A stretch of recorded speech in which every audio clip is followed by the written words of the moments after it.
Hello folks, welcome to el canal de Chano Jose. Today we're going to show you, give you an idea how to replace the front brake pads on a 1998 Nissan Frontier two-wheel drive. And for that, the first thing you got to do is you got to lift your truck, put jack stands on it and secure it, so that way you can work on it safely so it doesn't fall on you. So for that, we'll take out the wheel. We need a 21 millimeter socket, and we're using our impact gun from Milwaukee. If you're not using an impact gun, what you can do is, while the truck is on the ground resting on the weight of the truck into the tire, you can loosen the lug nuts by hand. That way the tire doesn't spin when you have it up in the air. That way, just loosen it up, loosen him, break him loose, and then you can lift your truck and set it on the jack stands, and then you can continue taking the lug nuts completely off. Because otherwise, if you lift the truck completely off the ground, you're gonna have trouble taking off those lug nuts by hand. So that's why if it's already off the ground, you can use an impact gun. But if it's off the ground and you're using a tire iron or a tool to take it manually, you're gonna have some trouble. It's gonna spin on you. Another thing we're gonna be doing is we're gonna go to the master cylinder. We're gonna take the cap off, so any pressure that we push the cylinder back in, it goes back into the master cylinder, but it doesn't create that pressure. So we just loosen up that cap and let it sit right on top of it.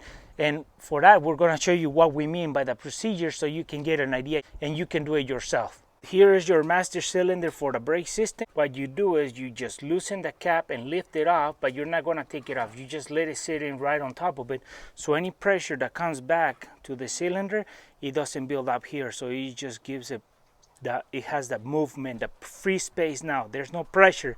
There's not going to be any buildup of pressure. So that's just to help the system go back to normal.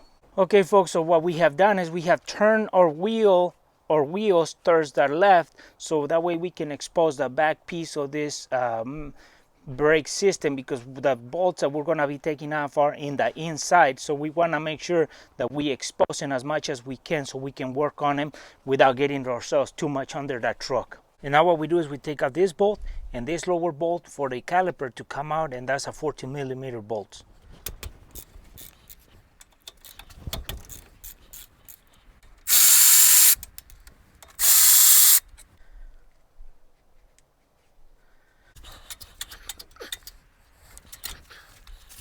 So all we do now is we pull each brake pad outwards. The one inside, we pull it towards the inside, and the out one, we pull it outside. So we just slide it out like that. They're just sliding in towards the disc. Then we're gonna compare it to the thickness of the new one, so you can tell why we're replacing. As you can see, this one is so thin that we gotta replace them.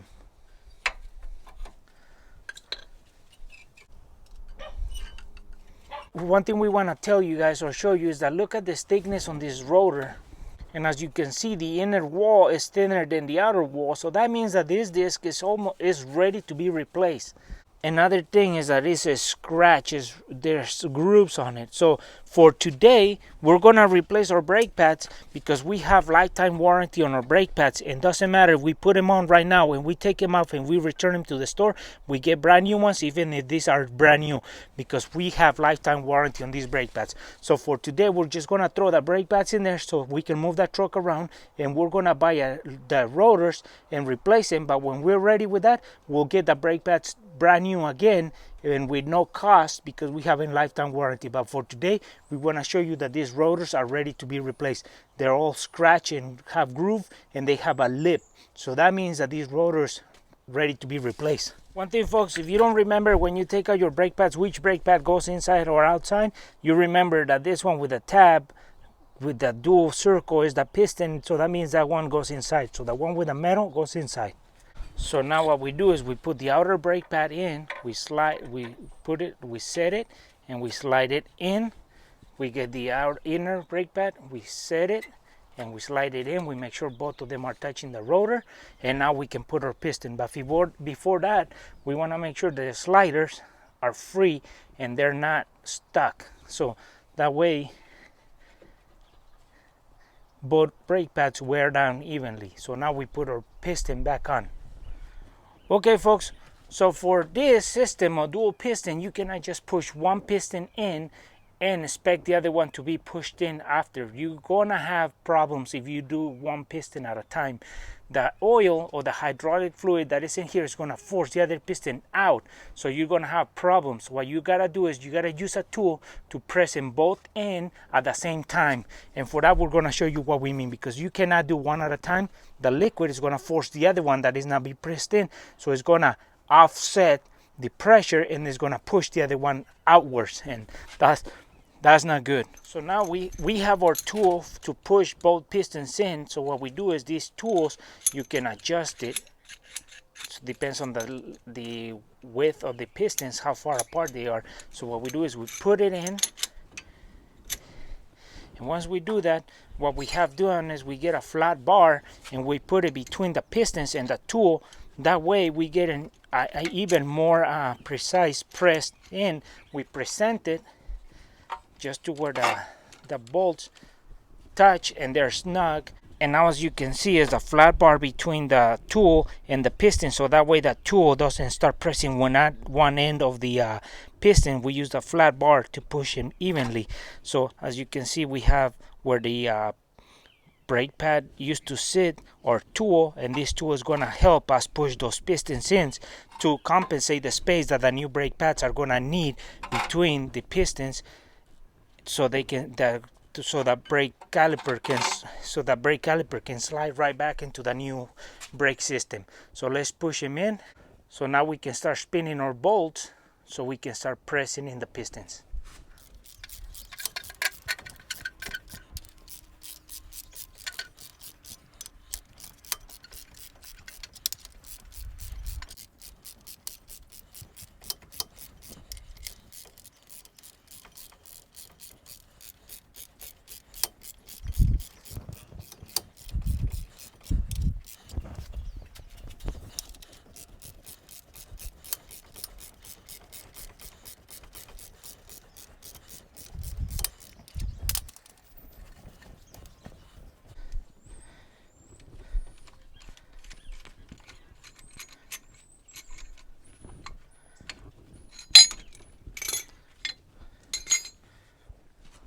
So what we done is we compressed those pistons back in, because those pistons came out and they were out to get those brake pads into the disc.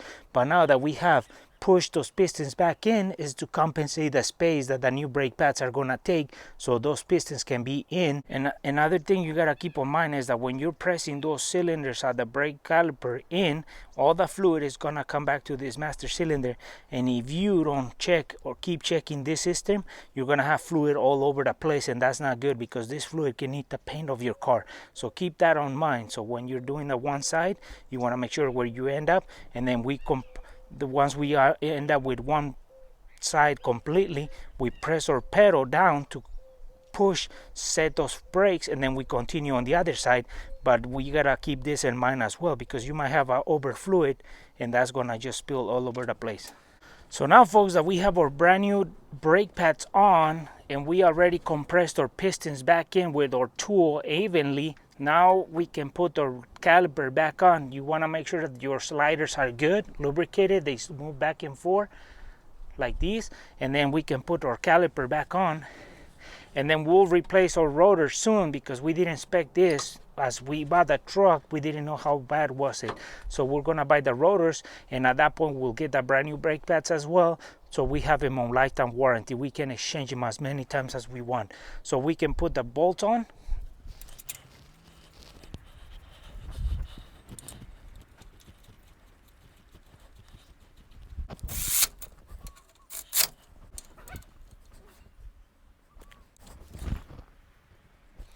So now that we have replaced our brake pads on the passenger side, what we have done is we have put our new brake pads or caliper back on, tightening the two bolts. And what we're going to be doing is we're going to be pressing the pedal, turn on our truck, press on the pedal to lower the level of fluid on the master cylinder, and see how much we have to take out to do the other side, because the previous owner just added fluid to bring it back to level, and as as the brake pads wear out, the liquid drops on the master cylinder.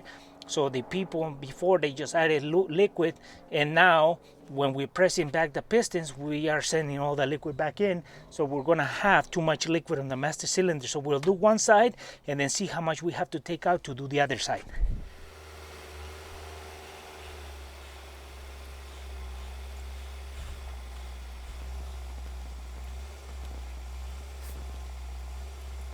So we show you that the pistons, everything's set. So now what we have is that we might have too much liquid on the master cylinder. We might have to take out some before we start doing the other side on the brake system.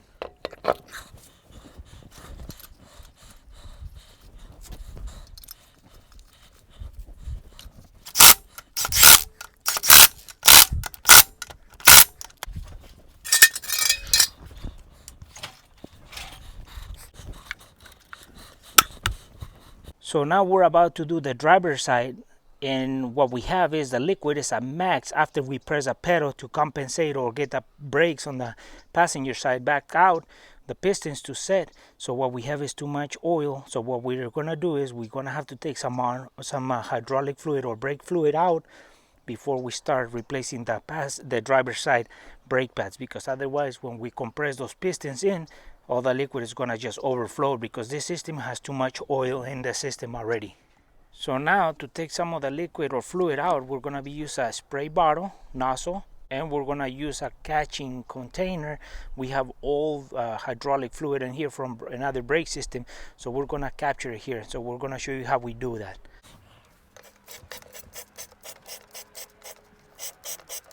So now that we have taken out some fluid out, we have left it about halfway so that this reservoir, so what we can do is when we press those pistons back in to change the brake pads, that liquid is gonna come back up, but it's not gonna overflow. That way, when we press the pedal back to set those pistons, if it drops, we'll just add it to the level and we start from new because the brake pads are new. So we do that now.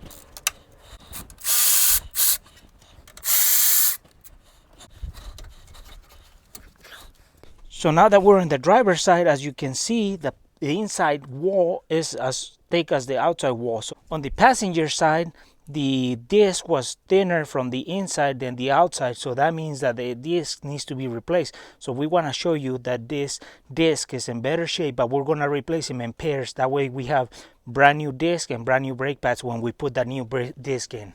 So we just wanted to expose that before we start sliding the brake pads out.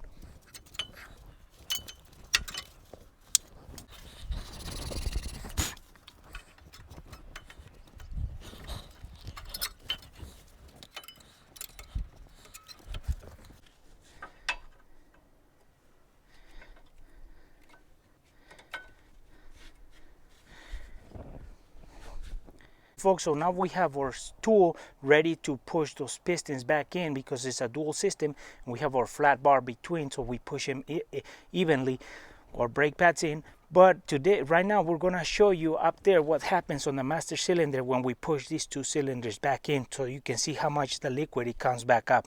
So we press these pistons in, but we'll show you what happens up there with the liquid.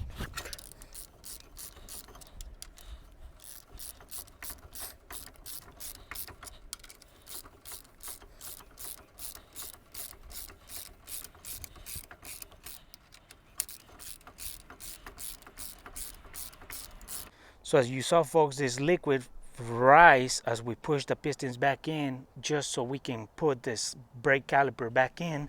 So we have to press those pistons in, and as we do that, the liquid starts coming back to the master cylinder, and that's why we remove that cap, so we can not create any pressure here. And you have to keep an eye that that fluid doesn't overflow over your tank, because that can make a mess on engine compartment. So that right now we have it about halfway, so we are gonna put the caliper back on, press the pedal, and see how much liquid we have to add to put it at level.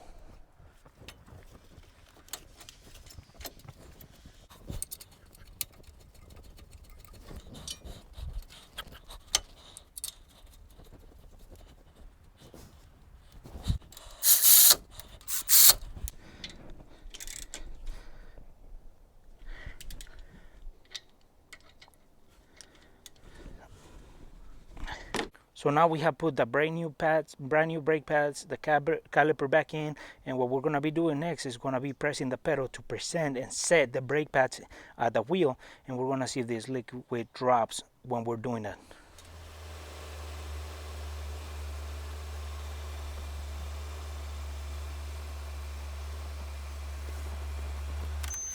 As we saw when we were pressing the pedal, the fluid dropped. So now we have the pistons back out to where it's touching the brake pads. When we lower the truck, we're gonna look for a normal mark of fluid where it should be, and we're gonna add if it's needed.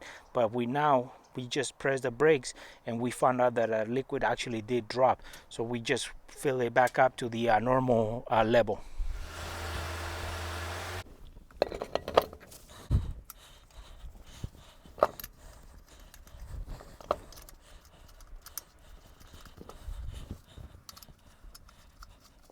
And one advice is that when you're putting the lug nuts back on, don't just put them on the impact gun in the socket and then put it on and then turn and spin it in. Because what you're gonna do, if that nut didn't sit right and you force it in, you're gonna damage that lug nut and you're gonna have problems putting that wheel back on or taking it off. So put it by hand.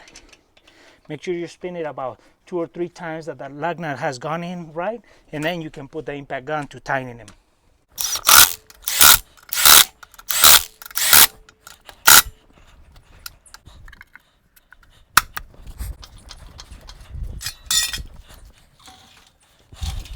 So the last thing we have is we have just to add fluid to the brake system, and what we have done is with a permanent marker we have drawn the line so we can see it, and it says max right here and it has a line here, but it cannot be seen, so that's why we use the permanent marker.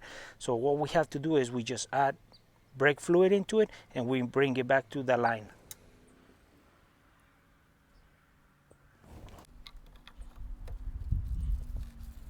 And well folks, hopefully this video gives you an idea how to replace your front brake pads on a Nissan Frontier 98. And then the only tools that we use, it was that we use our brake pads, brand new brake pads. We use a 21 millimeter socket with our impact drive, and then we use a 14 millimeter socket to take the caliper off with a ratchet, and then we use our tool to compress the pistons back in with a piece of flat bar. So there's not much tools needed, and after you get your parts, it's pretty easy. The only thing that you just want to be careful with the fluid overflowing at the reservoir when you're pressing those pistons back in. So with that said, hopefully this video was useful.